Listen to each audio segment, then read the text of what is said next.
आपका शुभ नाम? मैं डॉक्टर पद्मा सिंह हूँ, इंदौर से आई हूँ। मैं श्री मध्य भारत हिंदी साहित्य समिति में साहित्य मंत्री हूँ और वैसे मैं देवी अहिल्या विश्वविद्यालय में निर्देशक रह चुकी हूँ, तुलनात्मक भाषा एवं संस्कृति अध्ययनशाला की। और हिंदी के लिए ही जैसे मैंने संकल्प लिया है कि मैं हिंदी के लिए ही काम करूँगी और ज़्यादा से ज़्यादा लोगों को हिंदी से जोड़ूँगी। तो हमारी जो संस्था है वो भी हिंदी के लिए ही काम करती है।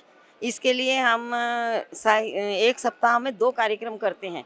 कालजयी रचनाकारों को स्मरण करते हैं, तो अभी तक हम 96 कालजयी रचनाकारों को याद कर चुके हैं। उनके जीवन के बारे में, उनके कृतित्व के बारे में चर्चा करते हैं, उनका पोस्टर बनाते हैं 6 फीट का और उसका विमोचन करवाते हैं। हर हफ्ते वो कार्यक्रम होता है, तो हर मंगलवार को ये कार्यक्रम होता है और एक शुक्रवार को करते हैं सृजन विविधा।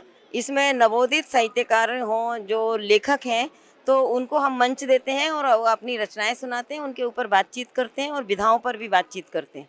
तो हम अभी कविता के ऊपर, लघु कथा के ऊपर, कहानी के ऊपर, आलोचना के ऊपर, तो इस प्रकार से हम चाहते हैं कि हिंदी साहित्य से लोग जुड़ें।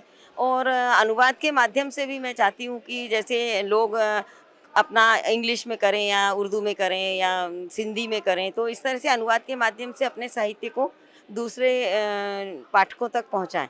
तो इस प्रकार से हम कार्य करते हैं इसके लिए। आपकी जो संस्था हिंदी सेवा कर रही है, हाँ ये जी, संस्था कितने वर्षों से शुरू हुई? 113 साल पुरानी संस्था है। यहाँ से वीणा पत्रिका निकलती है हमारी, और सभी जानते हैं वीणा पत्रिका को भी 100 साल होने वाले हैं। उसका भी हम बड़ा आयोजन करते हैं। हर साल हम इसके संस्था के माध्यम से 2 बड़े पुरस्कार देते हैं। विजय बहादुर सिंह को दे चुके हैं, सूर्य प्रसाद दीक्षित जी भी उसमें और बहुत नामवर सिंह जी भी आ चुके हैं। हमारे यहाँ सब बड़े बड़े साहित्यकार आते हैं और उनका हम सम्मान करते हैं। और आपकी एक संस्था सैकड़ों वर्ष पुरानी है और हाँ आप हिंदी की सेवा कर रहे हैं। जी, उसके बावजूद भी हमारे देश पर, हिंदुस्तान में अंग्रेजी भाषा का बोलबाला है और उसका हिंदी भाषा पर दबाव बना हुआ है। इस विषय में क्या कहें? ऐसा मैं इसको नहीं मानती, क्योंकि आम जनता जो है, ज़्यादातर जनता हिंदी में ही सोचती है, हिंदी में ही बात करती है। और ये भी है सच कि लोक बोली, आजकल बोलियों को बहुत प्रश्रय दिया जाता है। मैं जब यूनिवर्सिटी में चेयरमैन थी हिंदी की, तो मालवी भाषा को हमने, मालवी, बघेली और इनको हमने कोर्स में लागू करवाया और उसकी किताबें तैयार करवाई, कोर्स में लगाया इनको, और अभी भी वो पढ़ाई जा रही हैं। तो इस प्रकार से मैं ये मानती हूँ कि जैसे आम जनता है, गांव में ज़्यादातर लोग रहते हैं, तो वो हिंदी में ही बात करते हैं। और अगर अपने को वहाँ तक जाना है, ज़मीन से जुड़ना है, तो आपको हिंदी जानना बहुत ज़रूरी है। और वो भी हिंदी के अलावा, यानी वहाँ की लोक बोली, जैसे निमाड़ी है, मालवी है, बघेली है, छत्तीसगढ़ी है, तो बोलियों को अगर आप प्रश्रय देंगे तो ही हिंदी भाषा सशक्त होगी। और हिंदी का अगर विकास करना है तो आपको बोलियों को आगे लाना होगा। तो बोलियों का जो साहित्य है उसको भी आपको आगे लाना होगा। उसको अनुवाद भी हो रहे हैं, वैसे तो इंदौर के माध्यम से तो बहुत सारे अनुवाद भी हो रहे हैं। और इस प्रकार से हम साहित्य यानी है क्या, यानी किसी भी भाषा के माध्यम से आप मनुष्य की संवेदनाओं को मनुष्य तक पहुंचा रहे हैं। तो संवेदनाओं की कोई भाषा नहीं होती, ये मेरा मानना है।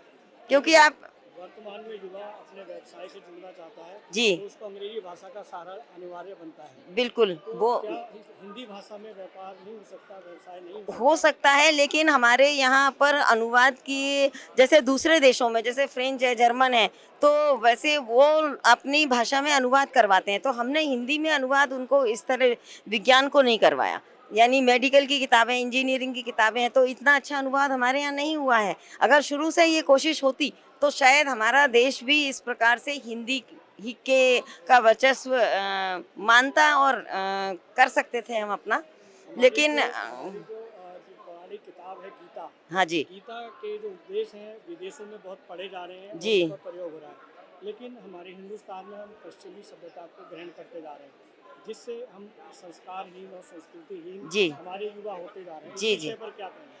गीता देखिए, विदेशी मान रहे हैं और हम नहीं मान रहे, ये मैं नहीं कहती, क्योंकि हम जो पढ़े लिखे हैं, जो अपना आत्म कल्याण करना चाहते हैं, जो अपने विचारों की शुद्धता चाहते हैं, तो वो गीता के माध्यम से अपने विचारों में भी, अपने व्यवहार में भी उनके उपदेशों को लागू करते हैं। मैंने देखा है कि समय का प्रबंधन यूनिवर्सिटी में पढ़ाया भी जा रहा है, गीता के समय के प्रबंधन को पढ़ाया जा रहा है, वो मैनेजमेंट का कोर्स में भी है वो।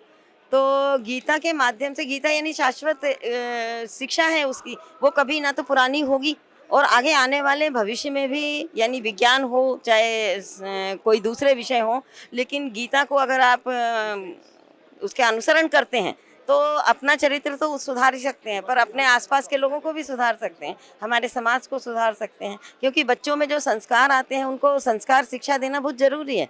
तो बच्चों को जो संस्कार दिए जाते हैं, भाई ये ईमानदारी से अपने कर्तव्य का पालन करो। गीता में तो यही कहा गया है ना कि कर्मण्येवाधिकारस्ते मा फलेषु कदाचन, तो फल की इच्छा मत करो और कर्म करते रहो। यानी एक ही वाक्य है ये, अगर इसी वाक्य को आप मान लेंगे तो कर्म करना यानी क्या है कि जहाँ अपना, आप ये मत देखिए कि मुझे ये नहीं मिला, आपको जो मिला है उसका उपयोग करिए, क्योंकि समय तो वापस कभी नहीं आता। तो हम समय का सदुपयोग करें, ये गीता में भी कहा गया है। जब ना कृष्ण ने कहा था ना कि अर्जुन से कि मत सोचो कि तुम्हारे सामने कौन है, तुम्हें आज अभी अभी करना है, क्योंकि ये अगर आपने कर्तव्य नहीं किया तो ये आप अपने साथ धोखा कर रहे हैं। तो मनुष्य को अपने स्वाभिमान की रक्षा करना चाहिए, अपना कर्म करते रहना चाहिए और अपने कर्तव्य के प्रति पूर्ण समर्पित होना चाहिए। बहुत बहुत धन्यवाद, आपसे बातचीत करके बहुत अच्छा लगा। अगर आप ये वीडियो YouTube पर देख रहे हैं तो हमारे चैनल को सब्सक्राइब करें और बेल आइकन को दबाना ना भूलें। अगर आप Facebook पर ये वीडियो देख रहे हैं तो हमारे पेज को लाइक करें।